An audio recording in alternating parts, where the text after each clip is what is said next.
इस संसार की तरफ देखें, कोई तन दुखी, कोई मन दुखी, कोई चित्त उदास, और थोड़े थोड़े सब दुखी। तो किसी शिष्य ने पूछा, हे गुरुदेव कौन सुखी है? सुखी संत का दास। जिस संत के सानिध्य में जाकर और हमें श्रद्धा हो, हमारे विकार वहीं समझ सकते हैं और निकल सकते हैं। और कोई संसार में दवा नहीं है। बाबा तुलसीदास भी कहते हैं, सकल पदार्थ है जग माई और कर्महीन नर पावत नाई। जहाँ इलाज नहीं है वहाँ हम बीमारी के लिए जाएंगे तो बीमारी ठीक नहीं होगी। हमारे कर्म ऐसे प्रबल हैं कि सच्चाई की तरफ हमारा मन आने नहीं देता है। ये भ्रमाता है, कोई न कोई कहीं न कहीं से गड़बड़ है, तू रिश्तेदारी में से या आपस में लड़ाई झगड़ा, काल का पहरा है सबके पीछे। और सत्संग में काल की मौत है। काल क्या चीज है, माया क्या चीज है, इनका नड़े सत्संग में होता है। बिन सत्संग विवेक न होई। विवेक तो है, लेकिन जैसे चूल्हे में अग्नि तो है, लेकिन उसमें ईंधन ने वो हरा है, तब वो धुंधक रही है, अग्नि प्रज्वलित नहीं हो रही है। जब तक सूखा ईंधन नहीं आएगा तब तक अग्नि प्रज्वलित नहीं होगी। तो हमारे ऐसे संस्कार हैं कि हम बहुत दुखी हैं और दुखों का इलाज हम ढूंढ रहे हैं, लेकिन जहाँ इलाज है वहाँ हम पहुँच नहीं पा रहे हैं। और पहुँच भी जाएं तो फिर बात हमारे अंदर बहुत कम ग्रहण करते हैं। हम इधर से सुनते हैं और उधर को चली जाती है। शरीर के अंदर दो विकार हैं। विकार तो एक ही है, लेकिन एक वो सच्चाई है, राम है, आत्मा है। वहाँ तक बात पहुँच जाए तो फिर हम संसार में हमारा मन दौड़ता है, संसार की तरफ से वापस होकर, और हम अपने मन में अंदर चिंतन करते हैं। चाहे हम कुछ भी गृहस्थी का काम कर रहे हैं, माताएं भोजन बना रही हैं, कपड़ा धो रही हैं, और कोई काम कर रही हैं, तो वही सत्संग गुनगुना रहा है अंदर। एक न एक बात समझ में, उस संत ने कैसे भजन कहा, उसका क्या रहस्य था, उस महात्मा ने क्या प्रवचन किया, उसका क्या रहस्य था, तो उसका मन उलट आया।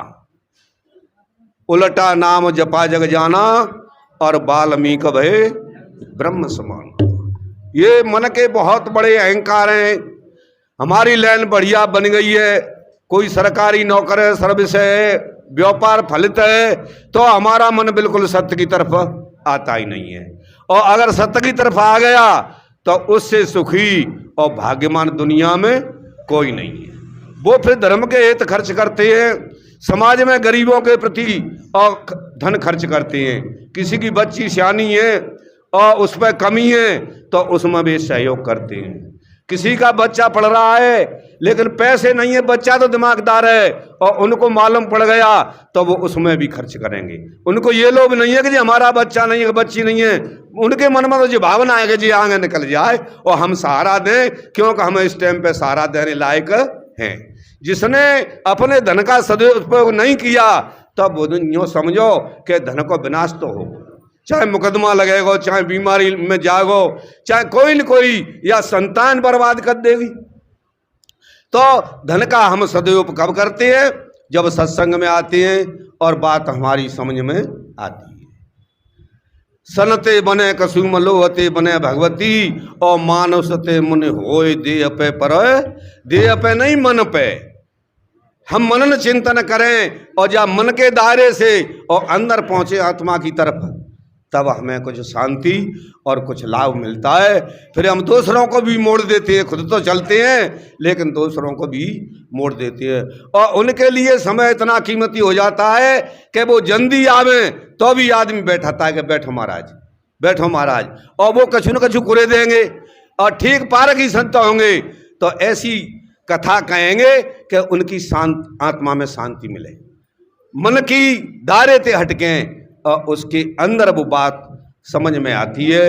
जैसे कोई जीव पानी में रहे और फिर प्यास हो रहे, सब चीज का इलाज है। कैसी भी बीमारी हो, संत सामाजिक व्यवहार पर भी दृष्टि डालते हैं, आंतरिक बीमारी पर भी दृष्टि डालते हैं, जिससे हम दुखी हैं।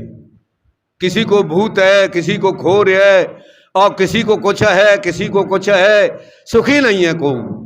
लेकिन किसी के कहने से या अपने मनन चिंतन से और संतों से जीव जुड़ जाता है, वहीं से उसकी जीवन की और शुरुआत होती है। वो सुख है, अलोप है, और वो प्रज्वलित होने लगता है। तो सभी संत बताते हैं माता पिता की सेवा करनी चाहिए, सास ससुर की सेवा करनी चाहिए, और पद के माध्यम से, दृष्टांत के माध्यम से कहते हैं बुई अंगना बुई दे हरी बुई ससुर का गाम, और बहुअर बहुअर कहते हैं परवट करिया। हम पिछली याद भूल जाते हैं कि हम जा घर में पहले बहू बन के आए, तो हमारी सास ने हमारे साथ क्या व्यवहार किया, प्रेम से रखा, तो हम भी अपनी बहू को प्रेम से रखें। और हमारी सास ने कलेश किया, हमें दुख हुआ, तो हमारी बहू को भी दुख होगा। इसलिए हम ये बातों पे और ध्यान नहीं देते हैं, तो हमारे अवगुण यों के त्यों बने रहते हैं, और घर में कलेश रहता है, भाई भाइयों में द्वंद रहता है, बाप बेटा में द्वंद रहता है, सास बहू में द्वंद रहता है। तो इनकी बात और हर हफ्ता 7 दिन पीछे और यहाँ कबीर आश्रम पे ताजा होती है, तो हमारा मन जरूर फिर वो बदलता है। जो पत्थर दिल है वो दया में, क्षमा में, शील में और संतोष में बदल जाता है। दृष्टांत दे के समझाते हैं कि जी हमन कहाँ कहाँ मन पटक देता है। एक थानेदार रहे, धन तो काफी जोर लिया उसने, लेकिन उस भाग्य से संतान नहीं भाई। बड़ा दुखी कि इस धन को कहाँ ले जाऊंगा। मन में आई तो कहते हैं दुख में सुमरन सब करे, कछु कछु ईसो तन को ध्यान लगावे, धन तो अधर्म को जोड़ लो। लेकिन वो बात आवे बुढ़ापे की, एक डार हमारे होती तो बुढ़ापे को और सहारा बनता। रास्ता में और उधेरा बुनी में चला जा रहा, किसी दौड़ा में या किसी कहीं काम से, तो एक बच्चा और रास्ता में बैठा गड्ढा खोद रहा था। थानेदार ने कहा ये लड़का क्या कर रहा है, तू गड्ढा क्यों खोद रहा है, कि अपने लिए गिरवे। थानेदार को बड़ी अच्छी अभी बात लगी, छोटा सा बच्चा और कह रहा है कि अपने लिए गड्ढा कोई खोद सकता है, ये बच्चा होनहार है। तो उन्होंने पता लगाया कि किसका बच्चा है, तब वो गरीब का बच्चा रहे, बच्चे 3-4 रहे उसके। थानेदार ने कही कि भैया मैं निसंतान हूँ, अगर तू बच्चा है मुझे जाए दे दे, तो मेरे बुढ़ापे का सहारा बन जाए, मैं इसको पालूंगा, पढ़ाऊंगा, लिखाऊंगा। तो वो भी बेचारा कछु सज्जन होगा कि चलो मुँह पर 3-4 हथैये जाकर भाग्य खुले तो अच्छा है, दे देंगे महाराज, मुँह पे पालन पोषण वैसा ना है। थानेदार ने वो बच्चा ले लो, पाला पोसा, पढ़ाया लिखाया। अब क्या होता है देखिए कुदरत की बात, इस शरीर का पता नहीं है, संतान हो जाए फिर कुक बंद हो जाए, और फिर 10-60 साल पीछे ऐसे कई केस आए हैं सामने, फिर संतान हो जाए। उस थानेदार के और खुद के बच्चा हो गया। अब पहले तो मैंने उस बच्चा में लगन थी कि संतान नहीं है मेरे, और वो बच्चा बड़े प्यार से ले लिया, खवाया पियाया, अपना जैसा कोई दुर्भाग्य नहीं।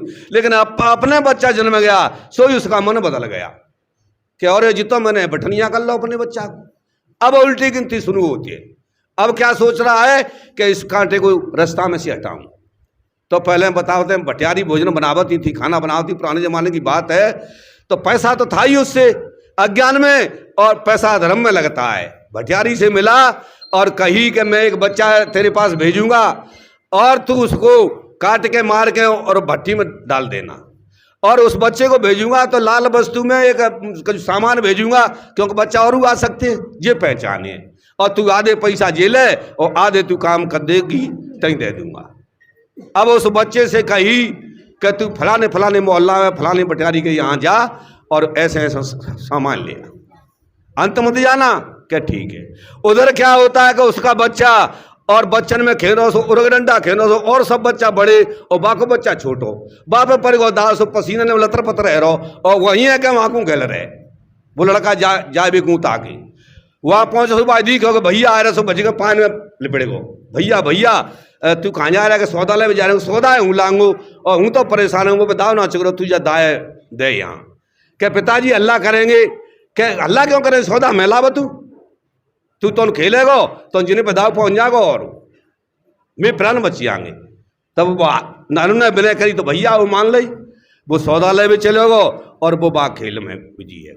वहाँ तो बटियारी थे बाद ही सुबह ने काट पीट के वो तक दाद दो। अब वो खेल में चल गो तो घर आयो, थानेदार ने कही काहे तू सौदालय में नहीं गया हो? के पिताजी वो भैया ना आया छोटो, के वो कहाँ हो? कि मैं वहाँ है गए बाप दाव पर गए और वे लड़का बड़े बड़े है बाप दाव नहीं चुक रहे, वो परेशान है रहे सुबह ने। मैंने बहुत मना करी कि पिताजी अल्लाह करेंगे, वो सौदालय भी चलेगा बाने मानी नहीं, और मैं खेल के वापिस आ रहा हूँ। सोई बस पैरन तनते और माटी की सज।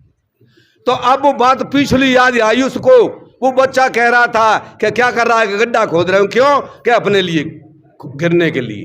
तो जो कोई भली या बुरी करता है उसका स्वयं भोगी जीव होता है, लेकिन हम अपने दिमाग में अपने लोभ में और आंकड़े विधाय में करते हैं और उसको परिणाम संसार में जीव भोग रहा है।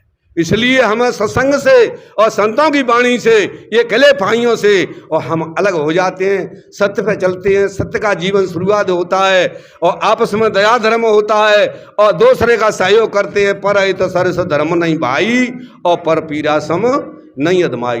दूसरे को दुखाना, दिल को दुखाना, दूसरे को नुकसान करना, दूसरे के छोटी बुद्धि का फायदा उठाना और सबसे बड़ा पाप है। इत की बात बित कहना, बित की बात इत कहना, इसी में संसार उलझा हुआ है और यही दुख का कारण है। तो इससे हम कब बचते हैं? जब संतों के सत्संग में हम जाते हैं। महीना में मिल जाए, 15 दिन में मिल जाए, 6 महीना में मिल जाए, फिर भी मानव जीवन की और हमें याद आती है। और नहीं तो अंधकार में जन्म तेरो धोखे में बीत गए, नहीं समझ पाते कि हम कौन है, ये संसार क्या है, हमारा फर्ज क्या है, हमें क्या करना चाहिए। गलत काम कर करके और पूरा जीवन बीत जाता है। फिर हम कटिया में पड़ते हैं, कफ कंठ घेर लेता है। फिर वे पुराने सीने जीवन के वो आते हैं कि तैने क्या क्या किया। जैसे पिक्चर में और पर्दा पे वो मशीनों का फोकस पड़ता है और तब उसमें चित्र आते हैं, ऐसे ही हमारे जीव फिर अब पछताएं कहा भयो जो चिड़िया चुंग गई खेत। इसलिए हम सत्संग में जुड़े, संतों की वाणी को ग्रहण करें, अपने जीवन में उतारें और अपने जीवन को सफल बनाएं, धन को धर्म में लगाएं। सब अपने, कोई बिराना नहीं है। जैसी अपनी बहन बेटी है तैसी पराई बहन बेटी हैं और बड़े बूढ़े हैं वो सब देवता हैं। दे बता देते हैं, आगे का रास्ता बताते हैं। जिन्होंने नहीं मानी बड़े बूढ़े की सीख और बेले खपरा मांगे भीख। इसलिए सच्चे देवताओं की पूजा करें, सत्संग से जुड़ें, आपका जीवन सफल होगा, सुख शांति से जिएंगे। बस मैं इतना ही कहकर अपनी वाणी को विराम देता हूँ। बोलिए श्री सद्गुरुदेव की जय। साहेब बंदगी।